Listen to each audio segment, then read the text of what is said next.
Hey, it's Andy. And before we get to a great set of Dear Andy questions from you guys on a Dear Andy episode, I just wanted to correct one thing I said. The first question is about the Calvin Ridley case. He's been suspended by the NFL.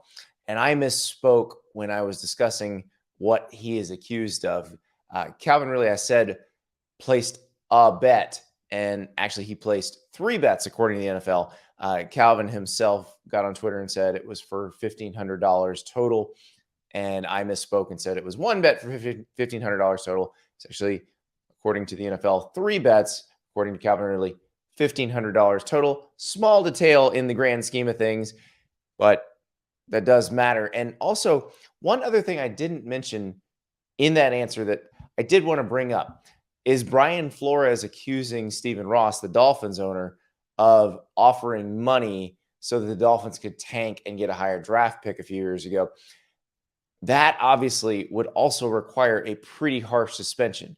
I would think if that could be proven, that the other owners would probably have to force Stephen Ross to sell the team. Now, I don't know how much of a punishment that is exactly, because he would get lots of money for the Dolphins. And so he would still get lots of money, but he would not be allowed to be an NFL owner anymore. I would think that would be the level of punishment required if that were true.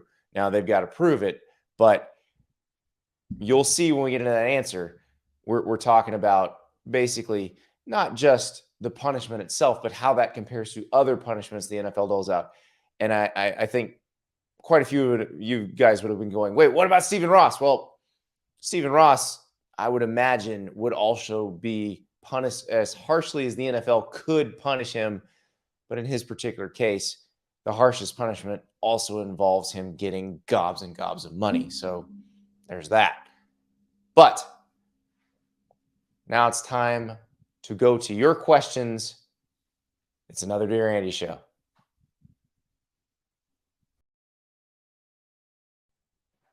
Welcome to the Andy Staples Show, another Dear Andy edition, because you guys ask really great questions. And, I want to get to them all in the written Dear Andy column that comes out every Thursday in The Athletic, but I just can't. And some of them actually probably lend themselves more to me talking through them. Or sometimes, I'll bring Ari on and we'll run them by him too. But I just love the fact that you guys are so passionate about this stuff. And it's great for me to know what you want to know, because that helps shape the show and figure out who we need to bring on as guests and who we need to talk to.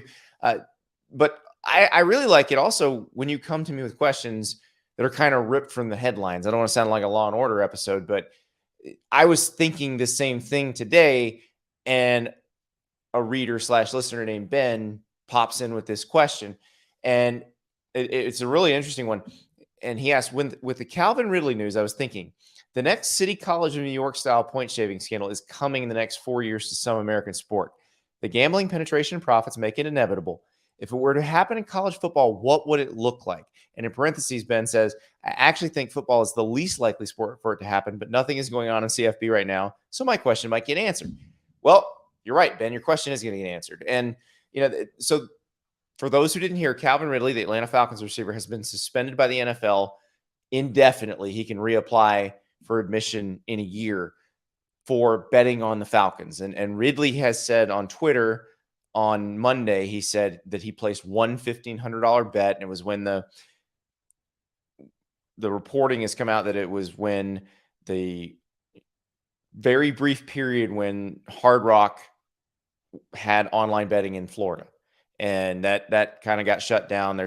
I live in Florida. They're still trying to figure out whether they want to allow online betting, that sort of thing. There was a loophole that allowed this to go up for a little while. He placed a bet.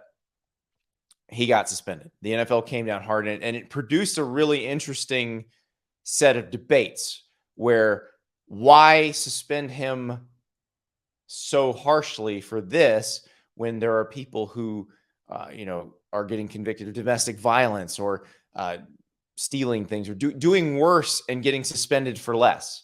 And I'm not saying this is right, but I'm telling you this is why. The reason he was suspended so harshly is this messes with the NFL's money. You can't mess with the NFL's money and get away with it, is what they're saying. And what I mean by that is not just that the NFL has deals with gambling entities. Heck, you're going to hear a BetMGM ad in this show. So full disclosure, we're taking that money too. Everybody in sports is. Everybody. And it's not that they care that you're saying they're hypocrites because they're taking money with one hand and then suspending Calvin Ridley for using that product with the other hand. It's that the NFL has to be harsh with this stuff because the one thing that could bring down, because think about the NFL. The NFL is the most powerful league in American sports. It's the most lucrative league in American sports. I'm not entirely sure what the cricket league in India makes. The English Premier League is a more powerful financial entity than the NFL, but there's not much else that competes with it in the world of sports. The one thing that can bring it down is if the public suddenly thought every game was fixed. If the public suddenly thought the players were fixing the games or the coaches were fixing the games or the officials, the referees were fixing the games. That belief that the game is on the up and up is the most important thing for a sports league, whether it's the NFL, the NBA, Major League Baseball, college football, college basketball, all of those things. If the game is not perceived to be on, and it's perception, that's the key here. All of this is perception. So if it's not perceived to be on the up and up, then people aren't going to watch. And you go, okay, well, what? We're not going to stop watching the NFL. Well, maybe you might if you thought it was rigged, or if there was proof it was rigged. So the NFL, it's sort of like when Disney sends 8 million cease and desist letters to an elementary school that has a mural of Mickey Mouse on the wall. I'm aggregating several real things that happen. I don't know if specifically they have wallpapered a Mickey Mouse mural at an elementary school with cease and desist letters, but that is the sort of thing they do. Why? Because they're protecting their trademark. They have to do that, or they can't defend it in court. It's not exactly the same thing legally, but in the court of public opinion, the NFL, the NBA, college football, college basketball, they have to vigorously defend against the idea that the games are rigged. They can't let that become the pervasive notion. Otherwise, their business goes under. Some other league will come along and say, well, we're not rigged, and we can prove it, because that's the one thing that can bring them down. So that is why they're responding so harshly. Now, I'm not saying it's right or wrong. I'm just telling you that's why. And if it were my business, that's probably what I'd do too, because you can't risk killing the golden goose. That's really all there is to it. Now, as for Ben's question, he's talking about the City College of New York scandal. It's a point shaving scandal involving the City College of New York basketball team, which won the NIT in 1950. And this was when the NIT was the biggest tournament going. And so they were essentially the national champs. You know, they beat Kentucky in the second round. They go on and win the whole tournament. The following season, they had several players who were caught shaving points. And it was a massive scandal. This was a team that played its home games in a packed Madison Square Garden. Now, why was it packed? Well, a lot of the reason why folks at Madison Square Garden had money on the game.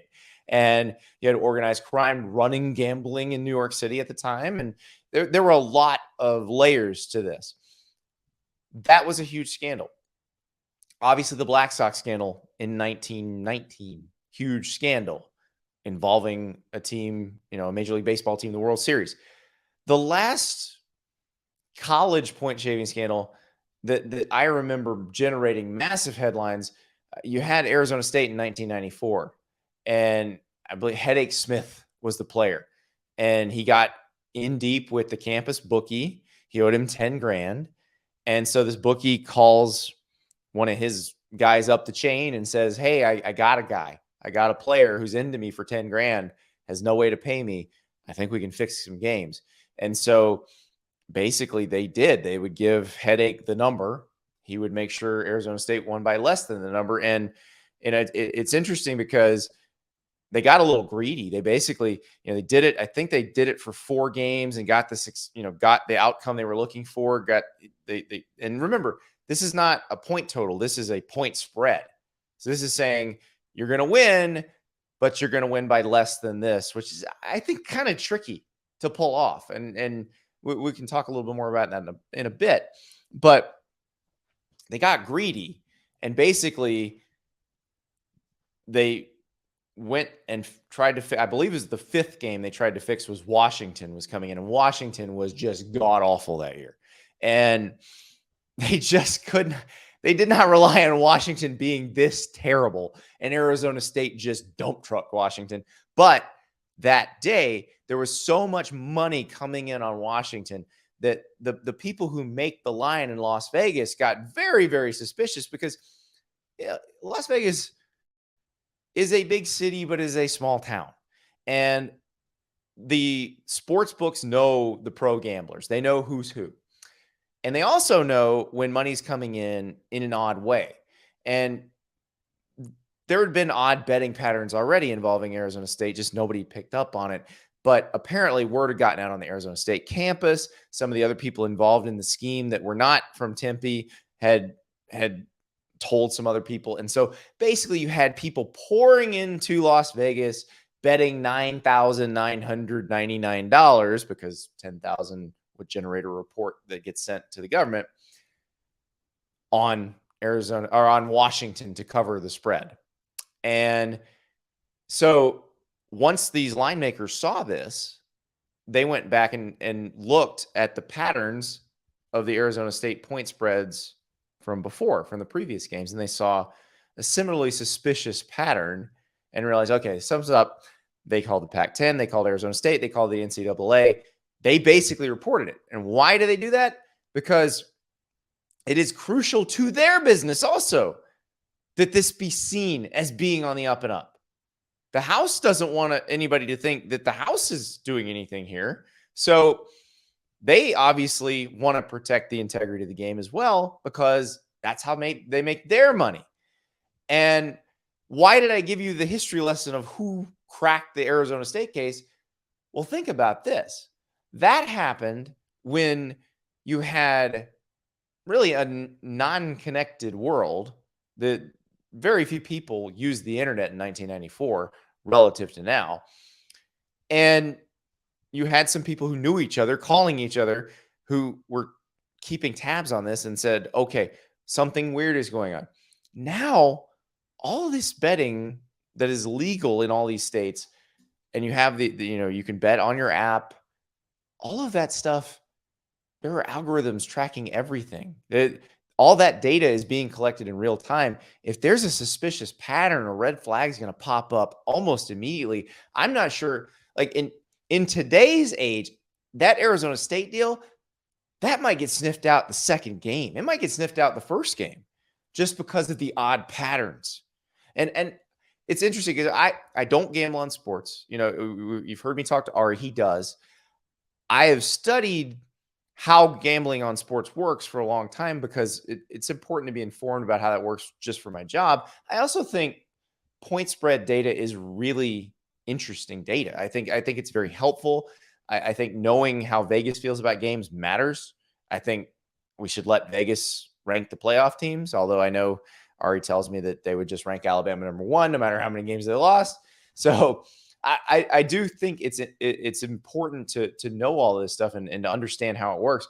But I remember when I was younger and didn't understand as much, somebody had asked me, how come they don't just fix these college basketball games? And I'm with Ben. I think football is very difficult to fix. There's one particular player in football that I think if you get him, you can probably control the money line, the point spread, and the total, maybe.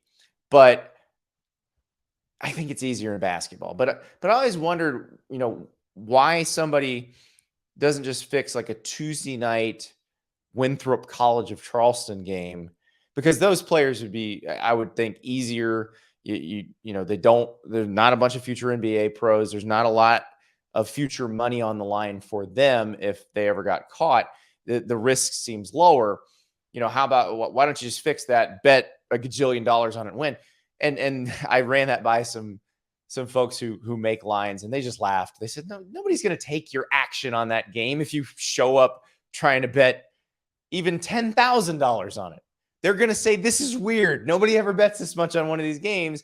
And they're going to want to know why you want to bet so much on that game. And they just may refuse your action. And that makes perfect sense. And that's the sort of thing that, you'd need a bigger event probably to fix if you're going to bet bigger amounts. So maybe, a college football game is a pretty big event. A Power 5 on Power 5 college football game is a big event. Will probably be watched by more than 1 million people on TV. Will have a crowd of 60 to 100,000 people physically at the game. So that might be a big enough event. All right, here's my theory. Here's my one person I think you could maybe get, but I don't think you get this person in the NFL, because I think this person has too much on the line. I actually think most NFL players, all NBA players, too much money on the line to really get this person, get your hooks in. Now, maybe I guess that they have massive, massive debts, but most of them make so much money that it would be really hard to in the pros. And in the NFL, this person can't demonstrate a lack of ability at this position for even one game without losing their job. And so that's why I don't think they would ever do it. But in college, maybe if you could get a long snapper, you could maybe control the point spread, the total, and maybe some other, maybe the money line. Probably the money line. I think the money line might be the easiest thing. Why? Because no player on a football team can take points away from their own team and give points to the other team as quickly as a long snapper. You sail a punt snap out of the end zone, you've just given the other team 2 points in the ball. They were going to get the ball anyway, but you've now given them 2 points, the ball with fairly good field position because you got to kick from the 20. So you're talking about that's going to be a swing right there. Let's say you're kicking a field goal and you sail it past the holder. Well, you've taken 3 points off the board for your team that would have been scored. And depending on how far that ball rolls, that's where the other team gets it. So you may have put them in field goal position or put them maybe 2 plays away from field goal range. So right there is probably 6 points. Now, you probably only get 2 bad snaps before you're gone. But that guy could really mess something up for a team if you really wanted to fix it. I'm not sure there's anybody else on a football field who hasn't. I mean, a quarterback, I guess, could just deliberately misfire on throws, could look bad. But quarterbacks, especially good ones, especially Power 5 quarterbacks, they're looking at a potential pro career. There's money to be made for them. I just don't know that they're going to be as willing to do it. So I don't know with football if that's where it would come. I would think probably basketball in college more likely to be the next one. Again, the salaries in the NFL, the NBA, Major League Baseball, I find it very hard to believe that you're going to have your hooks in. Like with Calvin Ridley, I don't know what his situation is. I don't know if that's really the only bet he's ever placed, anything like that. But it is very hard to believe, given the incentives, that there's an amount of money that you could buy a player for to fix a game that would be worth it for the gambler. Because who would throw away like a second contract NFL player? You're not, or maybe a first contract NFL player who's about to go to their second contract. They're not going to throw that away. That is generational wealth that they're not going to turn down for whatever it is you're offering, because you're not offering generational wealth. So I will be curious. And I am, we're going to hear more about this stuff. But I also think, just like I said with the Arizona State case, where it was people making the line who sniffed it out, there are now going to be so many more eyes on this stuff. And remember, there is so much money involved. So if you're the companies that are taking the action, you have state regulators to worry about in whatever state you're legal in. So you're going to be paying very close attention to any odd patterns. You also have a financial stake in this where you need those games to be on the up and up. Again, just like the leagues, the sports books need them to be fair and not fixed. So I think there may be some more attempts at this, but I think it's going to be even harder to do it than it was in the past, just because there are so many eyes on it now. There's so many different companies that have a financial stake in the game appearing to be on the up. And again, it is the perception of this that matters to the leagues. So you want to know why Calvin Ridley got suspended for as long as he did and some other guy didn't? Because you mess with the NFL's money and they're going to react more harshly. So that's what happened. I think Ben's right. There will be something, but again, I think it gets sniffed out pretty quickly if somebody tries it. Next question comes from Trevor. With Georgia winning the national championship, why have their portal acquisitions been so low to none thus far? Their transfer portal acquisitions. If you look at the Georgia Bulldogs and you go to the transfer trackers, you go to the portal authority, Max Olson at the Athletic. It's all Georgia players going to another school. It's not Georgia player. It's not some player coming to Georgia. And look, Georgia may spot recruit out of the portal following spring practice if it's a can't miss kind of guy. But I'm going to be Ari here for a second. I know you're used to hearing this from Ari, but I'll just do my best Ari impression. Have you seen Georgia's recruiting classes in the last 3 years? They're not taking other people's cast-offs because they think the players they have are better than those players. Like, that's why they're not just scooping dudes out of the portal. It's rare. Like Alabama taking Jamison Williams last year. That was a rare situation where there was an elite talent available in the. Why did Jamison Williams enter the transfer portal? Because of Garrett Wilson, Chris Olave, Jackson Smith and Jigba, and maybe Marvin Harrison Jr. But certainly Garrett Wilson and Chris Olave at Ohio State were the clear 1 and 2 receiver there. He's seen Jackson Smith and Jigba at practice. He knows what that guy is. He knows how great that dude can be. And he's like, you know what? I'm not sure how many balls I'm getting thrown here. But Alabama, which just lost Jalen Waddle and Devontae Smith in the first round and doesn't necessarily have as much explosiveness coming back because they had John Mechie, who was really the only proven guy they had coming back. Well, Alabama's a good spot. But that's not going to be the norm. So that's why you look at Georgia's action in the transfer portal. Receiver Jermaine Burton, he's gone to Alabama. I know there was some consternation about that. We had Seth Emerson on, our Georgia beat writer at The Athletic, talking about Jermaine Burton's move to Alabama. This may be a better for both parties kind of situation. I'm not sure Jermaine Burton was going to be a huge part of the offense at Georgia. I don't think he would have been the featured guy. Brock Bowers probably will be the featured target in Georgia's offense next year. So if Jermaine Burton wanted to be the number 1 pass catcher, maybe Georgia wasn't going to be the place for him. JT Daniels. Well, Stetson Bennett's going to be the starting quarterback next year. So it makes sense that JT Daniels would move on. Latavius Brini, he's going to Arkansas. He's going to get to play more. Love C. Carroll, he's going to South Carolina. He's going to get to play more. Jalen Kimber, he's going to Florida. He's going to get to play more. Justin Robinson, going to Mississippi State. He's going to get to play more. Amir Speed, he played at Georgia, but probably wasn't playing as much as he'd like. He's going to Mississippi State. He's going to get to play more.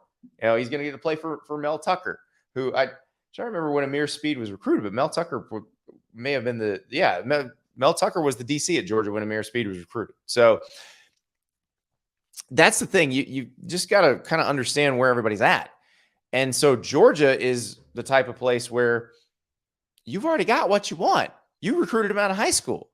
And that's the part I'm curious to see how this changes as the transfer portal turns, as NIL turns. But it does seem now there's a subset of schools that is going to be able to get who they want out of high school. Georgia's obviously one of those. Ohio State, Clemson, Alabama. Maybe Texas A&M, it certainly seems right now. USC may be that way under Lincoln Riley. I think Oklahoma would be in that group. That group is going to be able to recruit mainly from high school, build, they will, if we put it in pro terms, they would build through the draft. But now you're going to have a subset of teams that are the Rams, essentially, that are going to build through free agency. Now, I would argue that the two best players on the Rams, Aaron Donald and Cooper Kupp, drafted by the Rams, but they did fill in around them, not necessarily building through the draft. And in college, we'll see how well that philosophy works. There will be teams that do that. There will be teams that are going to go half portal, half high school. They're going to the further down I think you go in the FBS, you're going to see more portal, especially until the extra eligibility guys run out, the ones that got that extra COVID year in 2020. So I think there's going to be different classes of recruiting, and the ones that can recruit the best out of high school, as long as they're evaluating well, that's still the best way. And I bet it's still going to be the best way. And you're seeing that now.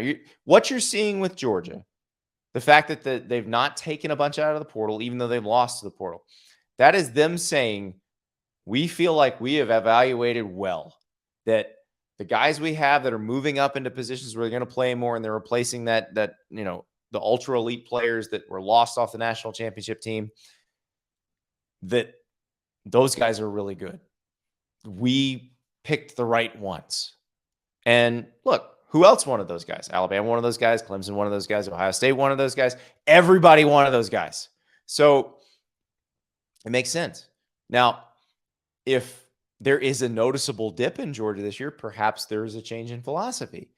But if they continue to be an elite team, I don't see why they would need to go into the portal. It's like, with Clemson, we've gotten on them about not getting in the portal. And Dabo Swinney actually said last week, hey, Clemson's going to pursue the transfer portal, and not just for Hunter Johnson, who was already at Clemson before going to Northwestern and coming back to Clemson. They're going to go try to find some guys in the portal that can help them. But if you already feel like you got the best guy at every position, or at least your version of the best guy for your system, you're not looking in the portal. So that's why Georgia has not been that active. I wouldn't be shocked if after spring practice and Kirby Smart gets a chance to really evaluate who's where on his depth chart, that they look in the portal and say, is there anybody that we think can help us? And if there's somebody they think can provide depth, or maybe there's a spot where they feel like they're particularly weak, they go and say, who's the best, this position in the transfer portal? Let's take a look at them. I could see that. But do they need to do any wholesale roster flipping at Georgia? No, of course not. They've recruited really well. They just won the national title. They got a lot of players back who helped them win the national title. So it makes perfect sense that they've not been particularly active in the transfer portal. We'll go one more, and it's actually two questions. Two different readers had different versions of the same question. We'll start with Edward. Edward asks, hi, Andy. This offseason has seen huge overhauls in Gainesville and Coral Gables. New coaches, bigger staffs, and lots of resources poured into each of the programs. Florida has always had SEC money, while Miami just spent more on its staff than many ever imagined, including me. Although I think Mike Norvell is doing a good job at Florida State and the team is improving, it feels Florida State isn't as committed to the football program as much as their two rivals right now. In this new NIL era, should I feel like teams can fall behind incredibly quickly? Should I be concerned as a fan of the Noles, or is this a knee-jerk reaction on my behalf? And then this next question comes from Steve. Andy, easy one for you, given your roots. Which of the three Florida teams becomes relevant quicker? Florida, Florida State, or Miami? All three are rebuilding with new coaches over the past couple of seasons, and the fall from national grace has been shocking for those of us who still live down here. Honestly, UCF has probably been the best team over the recent past. So that is a fair point, Steve. And so let's start with what Edward said. The amount of resources being poured into the teams in Gainesville and Coral Gables. The Florida one is not as shocking. That's been something that, depending on who you've been listening to, people have said that needed to happen. Will Muschamp, when he was Florida's coach, would ask, hey, why can't I have this? Why can't I? And then they'd be like, we don't need that here. Well, you did need that there. And Jim McElwain, some of the same thing. No. Dan Mullen was told yes more, but not as much as Billy Napier has been told yes in the last 3 months. And it's basically Florida waking up and realizing, oh, the program has fallen pretty far behind the SEC programs that aspire to win national championships. It does not act like those programs act. And so Scott Strickland, the athletic director, has put out the call, tried to raise some more money, and they're going to try to act like Georgia and Alabama and LSU and the other SEC programs that try to win national titles act in terms of how they spend, in terms of how they're organized. Now, will that work? I don't know. It's the price of admission, though. In the SEC, that's the price of admission. You have to, Billy Napier said that they're hiring an army. You have to hire an army because Nick Saban already hired one, because Kirby Smith already hired one. Now Brian Kelly's hiring one. You just have to. That is the price of admission. Texas A&M's doing it. So in Florida's case, it's a lot of keeping up with the Joneses in its own league. In Miami's case, I was surprised. This is something that has been talked about in Miami, but no one has ever really said, okay, we're going to write these checks. We're going to spend like the teams at the top of the conference spent, because they've just not spent like the top ACC teams have spent.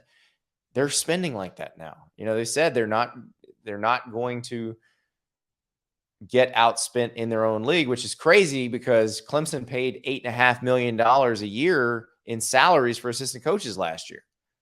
They're not paying as much because they lost Tony Elliott and Brent Venables, and those guys were coordinators making a ton.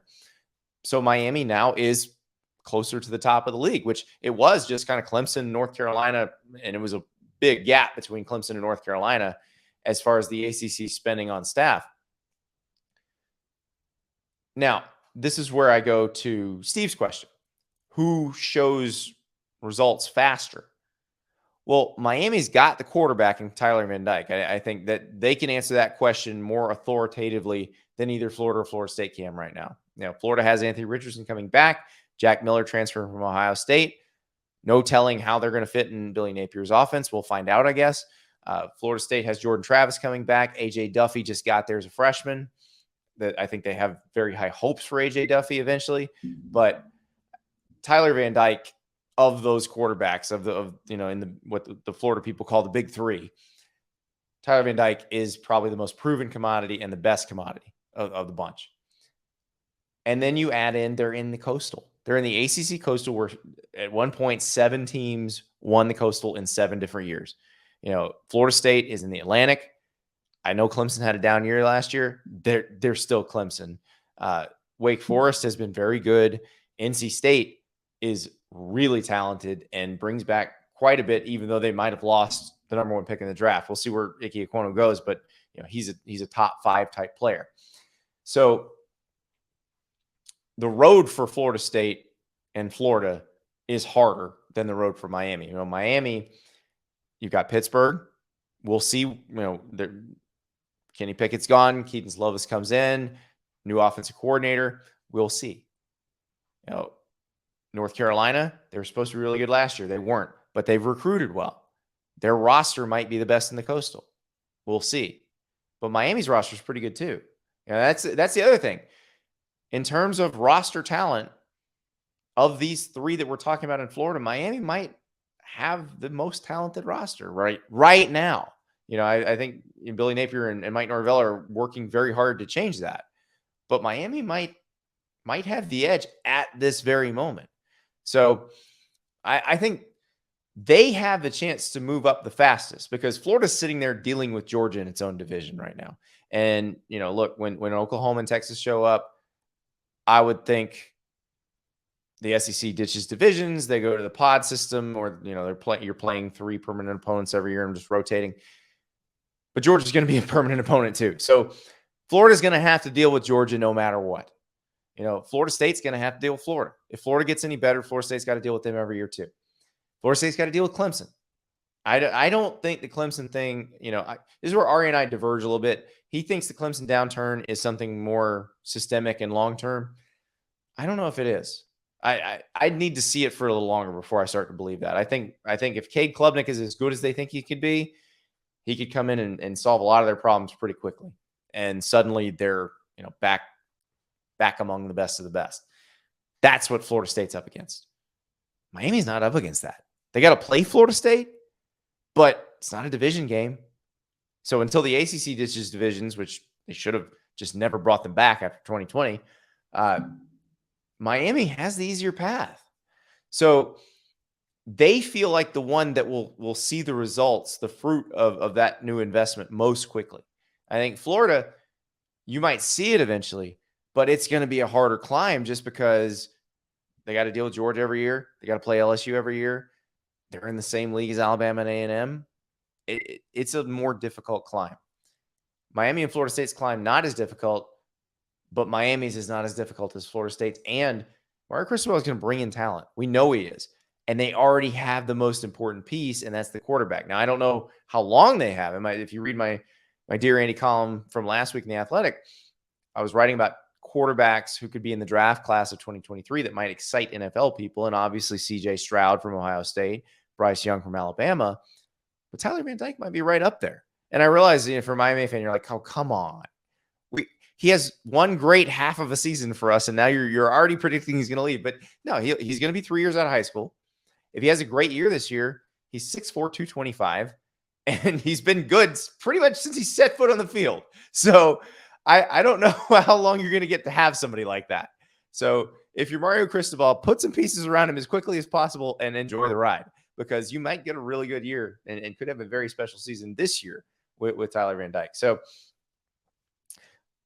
as for the Florida State question from Edward, I do feel like you can fall behind, but I also feel like in this era you can bounce back quickly. So Florida State has been trying the recruiting situation. I'm the one who said, oh, they've got the number one overall recruit committed, and he stayed committed. Well, then Travis Hunter went to Jackson State. So that didn't quite work out as well as I thought it would, because I really thought that Norvell and company had managed to lock him down. And look, every public-facing statement he had made for a year and a half had suggested the same thing. But he decided to go play for Deion at Jackson State. Now it's, did the Seminoles get it right with A.J. Duffy? And I guess we're going to find out. But that roster has to get better. I remember being at the spring game last year, and Jermaine Johnson is there. And I had seen Jermaine Johnson on the Last Chance U. I'd seen him at Georgia. I'd never seen him up close in person. First rep during warmups, he jacks up an offensive tackle, and you're like, okay, he's the best player on this roster, which tells me something about Florida State, and it tells me something about Georgia. And it didn't say much, it didn't speak well for Florida State for the roster that Mike Norvell inherited. And look, we've been over what happened at the end of Jimbo Fisher's tenure, what a disaster Willie Taggart's tenure was. So obviously Mike Norvell has work cut out for him. But yes, he is going to have to work that much harder now that he's dealing with Billy Napier and Mario Cristobal. And he's going to need help. He can't. The thing is, Billy Napier wouldn't have taken the Florida job if Florida had not said, we are going to give you this infrastructure. Mario Cristobal, absolutely, as much as this is alma mater and coming home, he wasn't taking the Miami job unless they said, we are giving you this infrastructure. You will have all this at your disposal, because he had a good setup at Oregon. They were giving him what he needed. He had a good roster.